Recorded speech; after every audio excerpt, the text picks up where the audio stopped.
Have you ever wondered why, no matter how hard you work or how much you save, you still feel like you're just scraping by financially? You're not alone, and it's not just about income or budgeting. The truth is, many of us are unknowingly trapped by persistent finance myths. Myths that sound smart, feel right, and are repeated so often that they start to seem like facts. But believing them could be the very reason you're staying broke. Today, we're going to bust some of the most common financial myths that might be sabotaging your progress. Wow. Let's start with one of the biggest lies. You just need to save more money. Now, saving is important. Don't get it twisted, but relying on saving alone won't make you rich, and it won't build wealth. Inflation eats away at your savings every year. That dollar you saved last year? It's already worth less today. Saving is a tool, not a solution.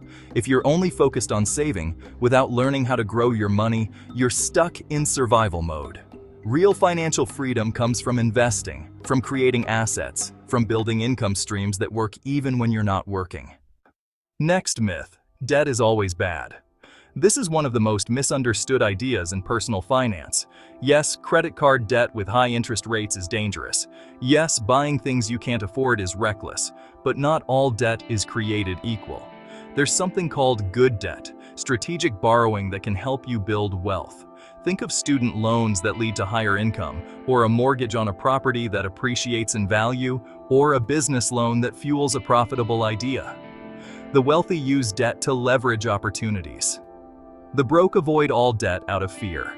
The key is knowing the difference between debt that drains you and debt that pays you. Here's another classic. Buying a home is always a good investment. Sounds wise, right? But it's not universally true. Buying a home is a personal choice, not automatically a smart financial move. Homes come with property taxes, maintenance costs, insurance, and the risk of declining market values. Unless you're buying strategically, like turning it into a rental property or flipping it for profit, it's often more of an emotional purchase than a financial one. Renting isn't throwing money away. Sometimes it can actually save you money, especially if it frees up your cash to invest elsewhere. Now let's talk about the myth of working hard equals getting rich. We're taught from a young age that hard work is the key to success. But if that were true, the hardest workers would be the richest people in the world. The truth? It's not just about how hard you work. It's about how smart you work. The system rewards leverage people who can scale their time, ideas, or money. Passive income, ownership, automation, those are the real game changers. Working 12-hour shifts might earn you respect, but it won't make you wealthy. You need to shift from labor to leverage. Another myth that's quietly keeping people broke is I'll start investing when I make more money. Waiting to invest is like saying you'll start exercising when you lose weight. It doesn't make sense. You don't need thousands of dollars to start. You need consistency. Thanks to compound interest, time is more valuable than amount. The earlier you begin, even with just a little, the more your money can grow. Every day you wait, you lose potential gains. The perfect time to start investing was yesterday. The second best time is right now. Let's break down a mindset myth. Money is the root of all evil. This one runs deep. It makes people feel guilty for wanting more, like wealth is something shameful. But that quote is actually misquoted. The real phrase is, "The of money is the root of all evil." Money itself is neutral. It's a tool. It amplifies who you already are. If you're generous, it allows you to give more. If you're creative, it gives you freedom to build. If you're reckless, sure, it can make things worse. But money doesn't corrupt you, it reveals you. If you believe money is evil, you'll subconsciously push it away. Here's another one. A high income means you're financially successful. A six-figure salary doesn't mean much if you're spending just as fast or faster than you earn. Lifestyle inflation creeps in fast.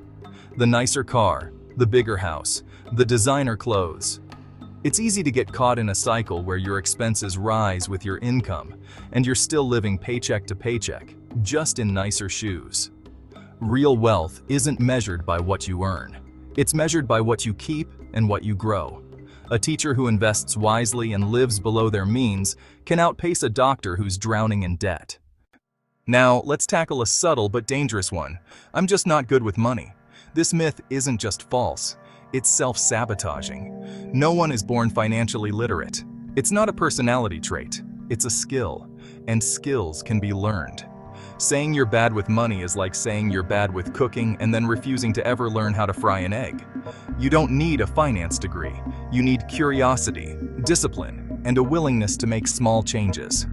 Believing you're bad with money becomes a self-fulfilling prophecy. Flip that script. Here's a myth people don't talk about enough. If I just had more money, all my problems would go away. Money can solve money problems, sure, but it won't fix deeper issues like poor planning, lack of discipline, or unhealthy habits. If you can't manage $1,000, you won't manage $100,000. In fact, more money can actually magnify your problems if you don't have a solid foundation. Focus on systems, not just income. Build routines, track your expenses, set goals, and control your behavior. The money will follow. Budgeting is restrictive. People treat budgeting like a financial diet, something painful and limiting. But it's actually the opposite. A budget gives you control. It tells your money where to go, instead of wondering where it went. It's not about cutting out joy. It's about aligning your spending with your values. Want to travel more? Budget for it. Want to invest more? Cut what doesn't matter to you. A budget isn't a punishment. It's permission to spend smarter. Finally, let's talk about the myth that talking about money is taboo. This one keeps people stuck in silence, surrounded by shame. But silence keeps you ignorant. The rich talk about money. They share strategies, ask questions, compare notes. You don't have to air all your financial details to everyone, but find people you can learn from.